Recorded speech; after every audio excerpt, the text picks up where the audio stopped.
Siz shifokorga bordingiz. Shifokor sizga UZIga tushishni buyurdi. Umuman UZI o'zi nima? UZI ultrazvukovое исследование. Ya'ni ultrazvukovое исследование so'zlarini bosh harflaridan olingan.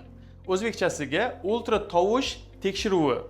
U maxsus to'lqinlar orqali, ya'ni yuqori chastotali tovush to'lqinlari yordamida ko'zga ko'rinmaydigan ichki a'zolarni yoki to'qimalarni holatini ko'ruvchi apparat, ya'ni qurilma yordamida tekshiruv usuli hisoblanadi.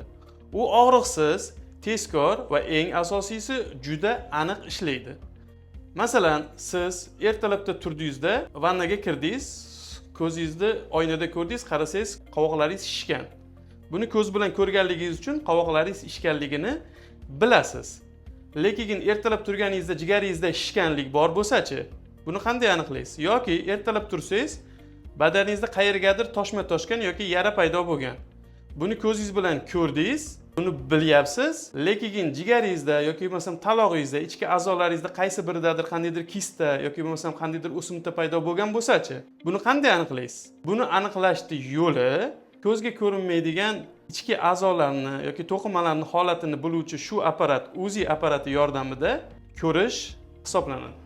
UZI texnologiyasi aslida Ikkinchi jahon urushiga borib taqalishini bilarmidingiz? Qiziqqan bo'lsangiz, navbatdagi videomiz UZI tarixi haqida.